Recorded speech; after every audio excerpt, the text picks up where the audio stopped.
करुणावान है, इसलिए करुणा के तुम हो सिंधु, दुर्गा के अश्रुबिंदु। करुणा के तुम हो सिंधु, दुर्गा के अश्रुबिंदु। करुणा के तुम हो सिंधु, दुर्गा के अश्रुबिंदु। करुणा के तुम हो सिंधु, दुर्गा के अश्रुबिंदु। देवों में देव तुम हो, देवों में देव तुम हो, तुम हो बड़े निराले। देवों में देव तुम हो, तुम हो बड़े निराले। बिगड़ी बना दे और मसाने वाले, बिगड़ी मेरी बना दे ओ घर मसाने वाले। बिगड़ी बना दे और मसाने वाले, बिगड़ी मेरी बना दे ओ घर मसाने वाले। ओ घर मसाने वाले कैलाश में विराजे। ओ घर मसाने वाले कैलाश में विराजे।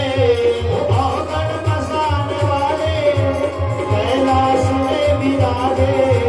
ओ घर मसाने वाले कैलाश में विराजे।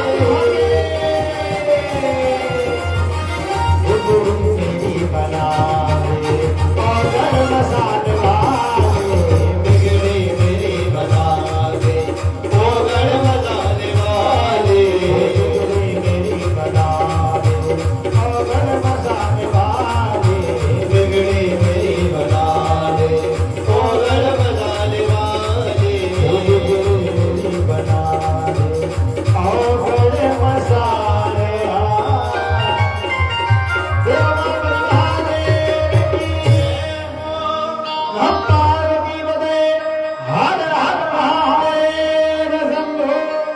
इसलिए बिगड़ी मेरी बना और गण मसान वाले। थोड़ा समारोह से दूर हो जाओ। बिगड़ी मेरी बना दे और गण मसान वाले।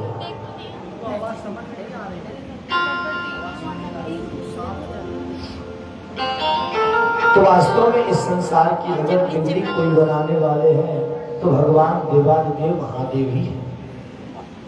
आज भगवान भोलेनाथ की कृपा से जो है, शिव महाप्राण की कृपा से जो है उस बिंदु को चंचला की क्या हुई, मुक्ति हुई है। आगे चलकर के शिव महाप्राण कथा श्रवण की विधि क्या है उसके बारे में वर्णन करते हैं। देखिए, जब हमें विधि का ज्ञान होगा, क्योंकि जब कोई भी कार्य शास्त्र विधि के अनुसार किया जाए तो वह फलीभूत होती है। कहते हैं यह शास्त्र विधिमुक्त सृज्या वर्तते काम कहा न सिद्धि न मोआप्नोति न सुखम न पराम गतिम।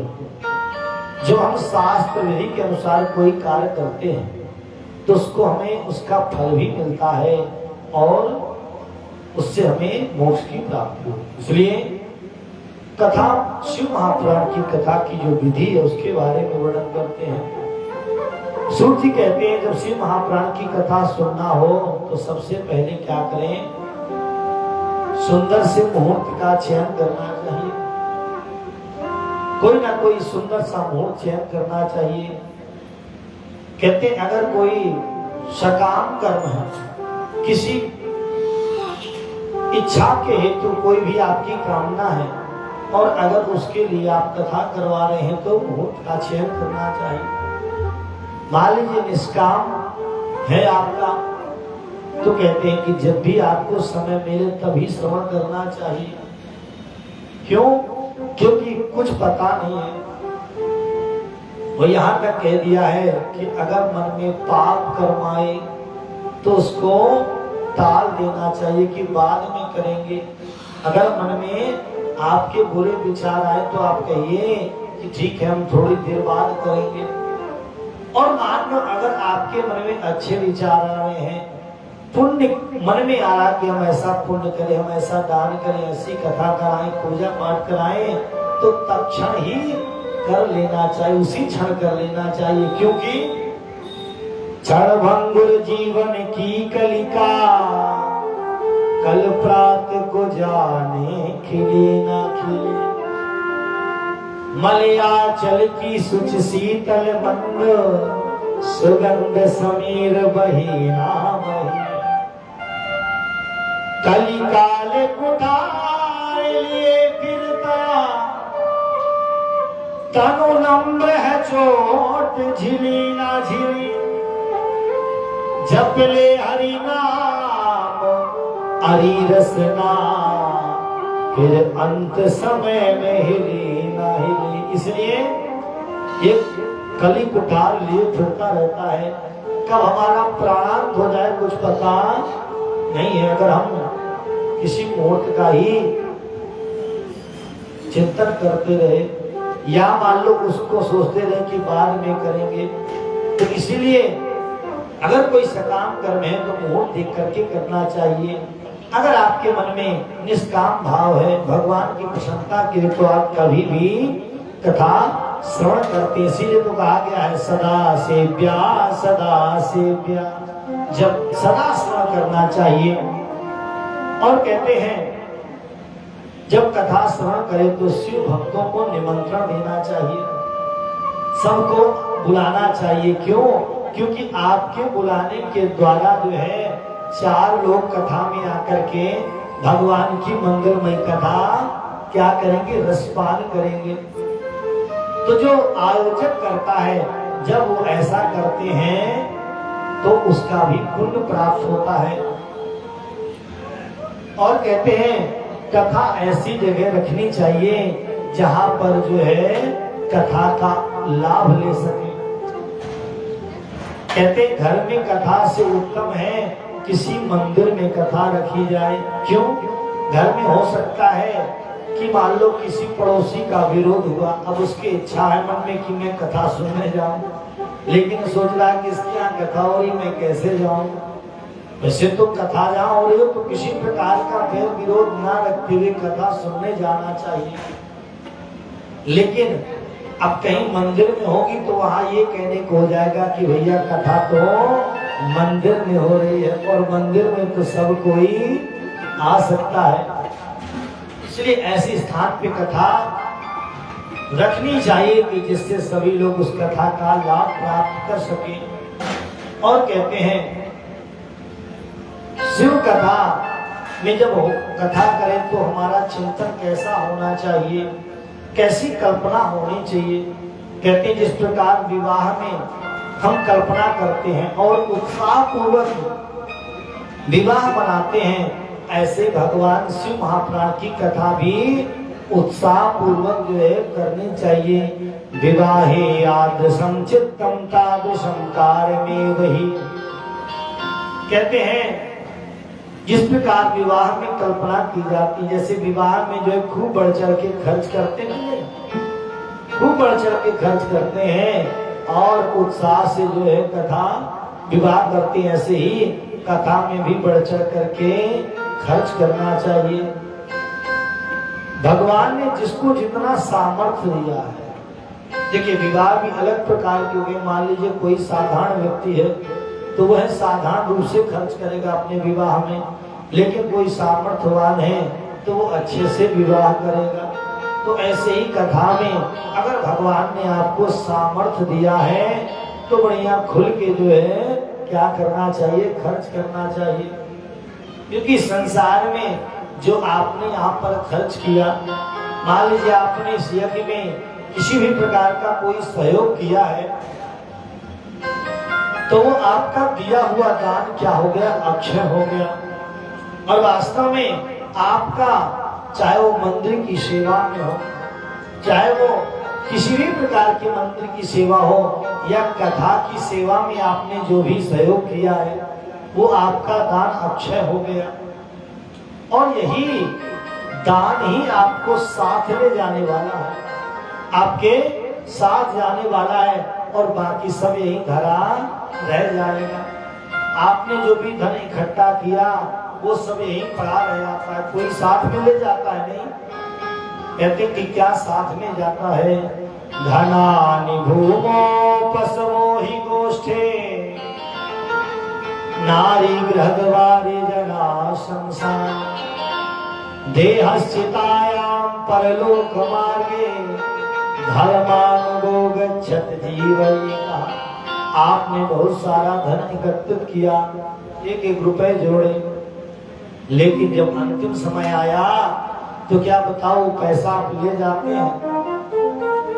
नहीं ले जाते, ही छोड़ जाते।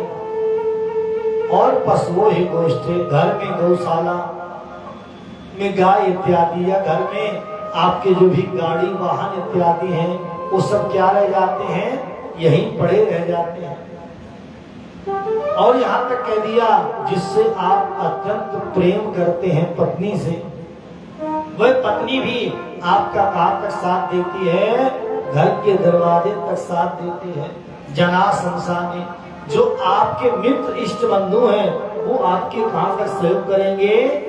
शमशान घाट तक जो है साथ देंगे। इसलिए इसके बाद फिर क्या होगा? देहस्थितायां परलोक मार्गे। और ये जो 5 भौतिक शरीर है वह भी क्या होगा? जल करके भस्म हो जाएगा। इसके बाद क्या काम आएगा? इसके तुपे भजन ही है साथी, भजन के बिना डर अकेला चलेगा। मतलब इसके भी जो है बाद में भजन ही साथी है। इस संसार में जो भी कुछ है वो सब यहीं पर रह जाएगा। धर्मानुगो गच्छत जीविका। इसलिए आपके कोई साथ जाने वाला है तो आपने जो धार्मिक अनुष्ठान किया है, पूजा पाठ किया है, वही साथ जाएगा। और जो सारा रुपया पैसा है यही सब पड़ा रह जाएगा। इसलिए विवाहे यादृशम वित्तम तादृशम परिकल्पे, उत्साह पूर्वक जो है यज्ञ को कराना चाहिए। और कहते हैं जो पुराण वक्ता है, पुराण वक्ता में हमारी श्रद्धा होनी चाहिए, क्योंकि श्रद्धा जब तक नहीं होगी तब तक जो है ज्ञान आपके हृदय में विराजमान नहीं होगा। श्रद्धा का और विश्वास का होना बहुत अनिवार्य है। इसलिए हमारी वक्ता के प्रति क्या निष्ठा होनी चाहिए? तो कहा गया है व्यासासन समारूढ़ो यदा पौराणिको द्विजा असमाप्तो प्रसंगस्य नमस्यान्यकस्य। कहते जिस समय वह व्यास गद्दी में विराजमान हो वक्ता, तो वह जब तक वक्ता व्यास गद्दी में विराजमान है वह किसी को भी प्रणाम ना करे। और उस व्यास में हमारी क्या बुद्धि होनी चाहिए कि वह शिव महापुराण की जो कथा कह रहे हैं वो साक्षात शिव भगवान के ही तुल्य है। और ऐसी हमारी जो है श्रद्धा होनी चाहिए। और कहा कि जो पुराण वक्ता है उसको भी कैसा होना चाहिए? तो कहते हैं पुराण क्या सुचिर दक्षा शांतो विजित मत्सरा साधु कारुण्यवान मामी विवेक पुण्य कथा।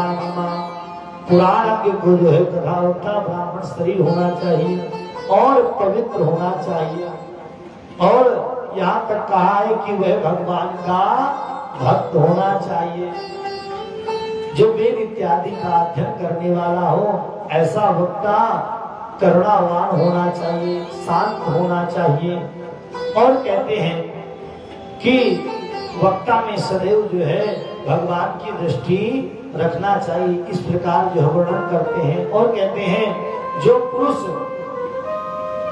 पुराण की पूजा किए बिना ही जो है बैठ जाते हैं, इसलिए कहा ना कि जब आप आए तो जरूर एक बिलपत्र कम से कम लेकर के आए। पत्र पुष्पम फलम तोयम, कुछ भी जो भी आपके अंदर सामर्थ्य हो वो लेकर के पहले शिव महापुराण में चढ़ाना चाहिए। तो कहा कि जो पुरुष पुराण की पूजा किए बिना ही कथा श्रवण के लिए बैठ जाते हैं वो अगले जन्म में क्या हो जाते हैं, दरिद्र हो जाते हैं। इसलिए कुछ ना हो तो कम से कम पुष्प बिलपत्र तो जरूर अर्पण करना चाहिए। और कहा है कि जो कथा के बीच में उठ कर के चले जाते हैं, देखिए कोशिश ये होनी चाहिए कि कथा में जब आप आए तो समय निकाल करके आए, कि जब कथा संपन्न हो और जब आरती हो जाए इसके बाद ही प्रसाद लेकर के जाना चाहिए, तो संपूर्ण फल प्राप्त होता है। कहा गया है जो कथा के बीच में उठ करके चले जाते हैं जन्मांतर में उनकी स्त्री और संपत्ति क्या हो जाती है, नष्ट हो जाती है। इसलिए कथा के बीच में नहीं जाना चाहिए, ऐसा शिव महापुराण कहती है। और कहते हैं कि जो पान चबा करके, कई लोगों की आदत होती है ना, पाते हैं कई लोग पान, उसके लिए भी कहा गया है। कहते हैं जो पान चबाते हुए कथा सुनते हैं उन्हें यमदूत उन्हीं की विष्ठा को खवाते हैं। इसलिए जब बैठे तो किसी प्रकार का कुछ पान करके नहीं बैठना चाहिए, बढ़िया पवित्र होकर के जो है कथा सुननी चाहिए। कहते हैं कि जो कथा वाचक से भी ऊंचे आसन पर बैठ करके सुनता है, इसलिए कहते हैं कथा वाचक के बराबरी में बैठ करके या ऊंचे स्थान पर नहीं बैठ करके कथा सुननी चाहिए। तो कहते हैं जो ऐसा करता उन्हें गुरु सैया का शयन करने का जो है पाप लगता है। देखिए मान लीजिए कोई बुजुर्ग है, उनके लिए बुजुर्ग और बालकों को भगवान भी क्षमा करते हैं, तो किसी कारणवशात आप लोग धरती में नहीं बैठ सकते हैं, आप बुजुर्ग की कैटेगरी में आते हैं सब, तो जो है जो बैठ नहीं सकते। दूसरी बात ये भी है, मान लीजिए बुजुर्ग नहीं है, कई लोगों को घुटने में प्रॉब्लम हो जाती है, अब वो तो बैठ नहीं सकते, क्या करें, तो भगवान उनको क्षमा कर देते हैं। शास्त्रों में उनको जो है क्षमा किया गया है। हो सके तो धरती में नीचे बैठ करके कथा सुननी चाहिए। और कहा गया है कि जो लोग कथा में आकर के कथा वक्ता की निंदा करते, देखिए कथा भगवान की है और हर वक्ता अपने तरीके से कहता है, जिसको जितना सामर्थ्य भगवान ने दिया उसको उस तरीके से वो कहता है। तो इसलिए कथा वक्ता की जो निंदा करता है, इसलिए कथा वक्ता की निंदा नहीं करना चाहिए। कहते जो निंदा करता है वह अगले जन्म में कुत्ते का जन्म प्राप्त करता है, ऐसा शिव महापुराण कह रही है। और कहते हैं जो लोग कथा में आते हैं, मान लीजिए कथा में तो आ गए और कथा में आने के बाद यहाँ वहाँ की चर्चा करने लगे। मान लीजिए कोई बड़े ध्यान से कथा सुन रहा है और आपने उसकी चर्चा चालू कर दी, और सुनाओ बहन कैसी हो, सब ठीक चल रहा है, घर में कोई दिक्कत तो नहीं है, तो ऐसी चर्चा की करने लगे और तुम्हारे घर में सब ठीक चल रहा है, क्योंकि अब जो कहीं मिलती तो है नहीं, कथा में सब लोग एकत्रित होती है, तो कथा में याद पूछ लेते हैं भाई। तो कहते हैं कि देखिए हो सकता है वो कथा बड़े भाव से सुन रहा हो और आपके विरोध करने से, आपके प्रश्न करने से वह जो है अच्छे से कथा ना सुन पाए। तो हम आए तो थे पुण्य करने के लिए और हमसे क्या हो गया, पाप हो गया। इसलिए जब कथा में आए तो कहते हैं किसी प्रकार की बातें नहीं करनी चाहिए, गंदी बातें भी नहीं करनी चाहिए। अगर जो ऐसा करता है वह गधा की योनि प्राप्त करता है।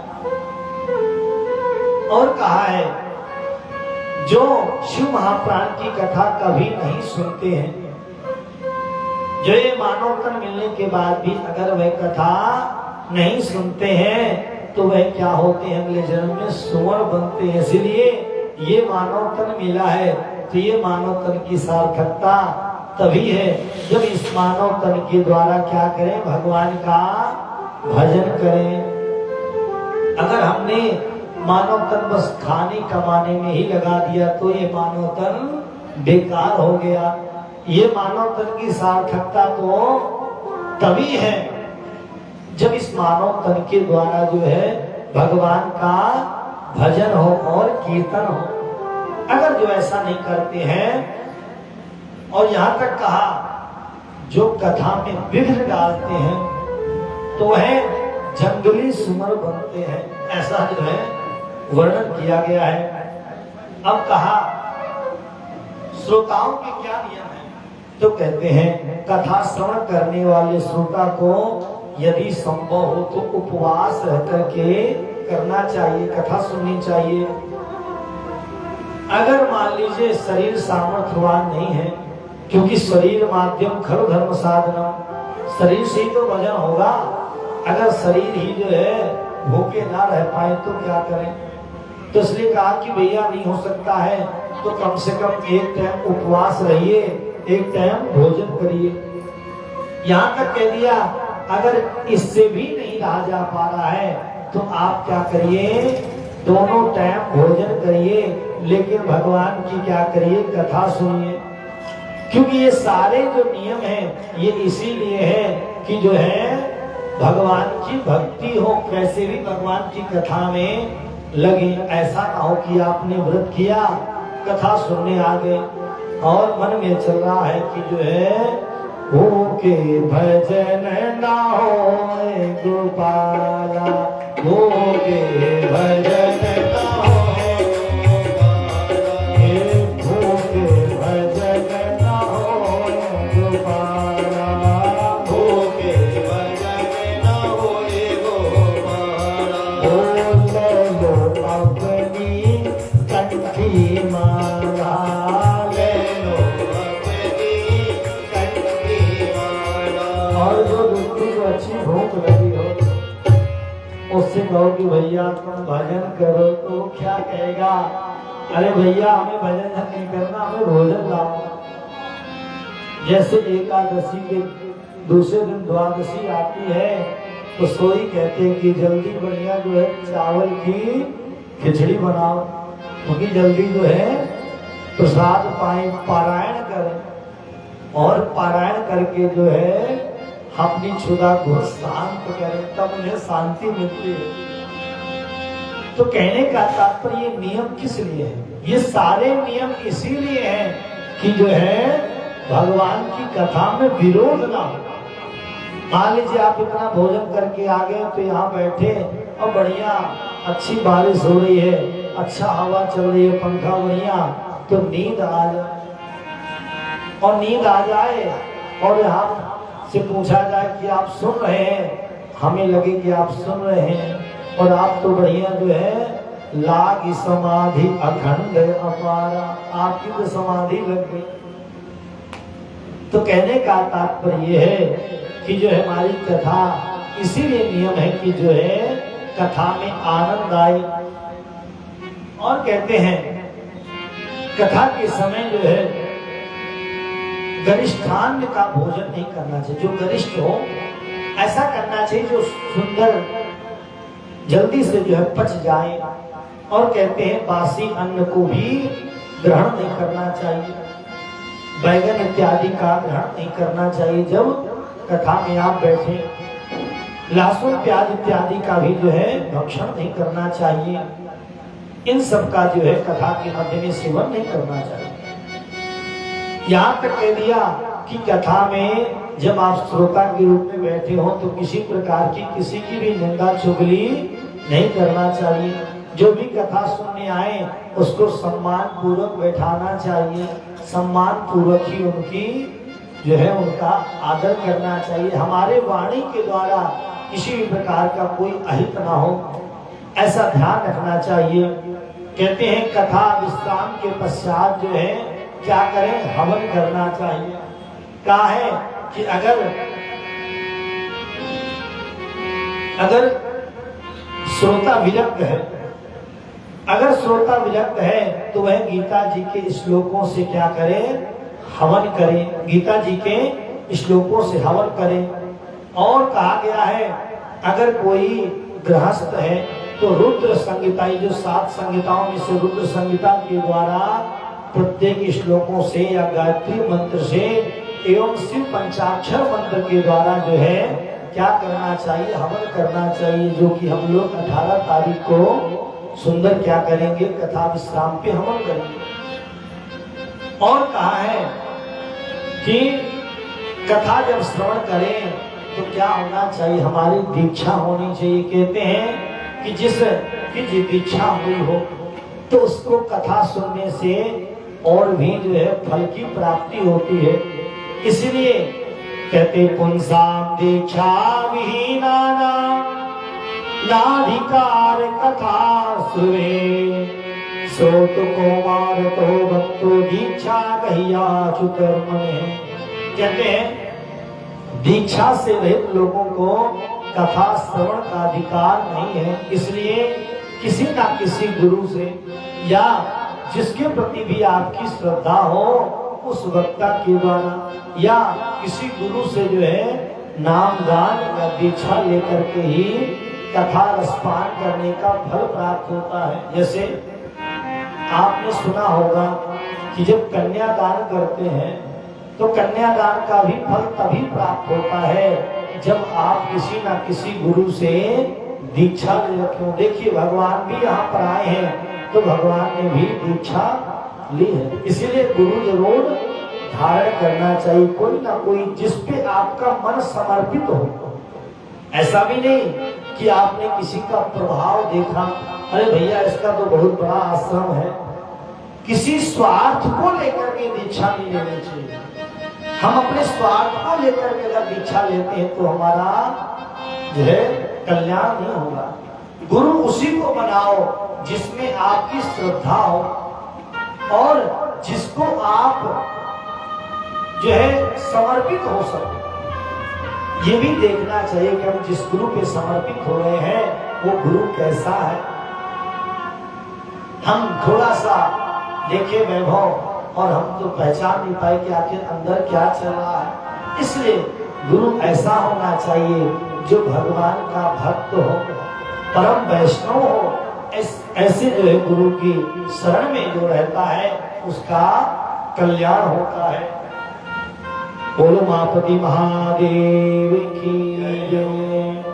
तो जो ऐसा करता है उसको ही शिव महापुराण का जो है फल प्राप्त होता है। इसलिए कथा में जो है भगवान की कथा और भगवान के कीर्तन में ही जो है क्या मिलते हैं, भगवान की प्राप्ति होती है। किसी भक्त ने कहा है क्या,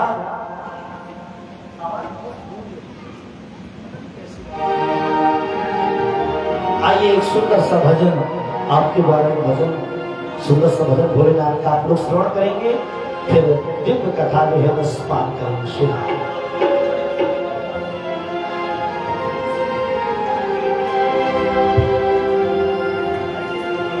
और नहीं कोई और नहीं, कोई और नहीं, कोई और नहीं, भोलेनाथ से निराला कोई और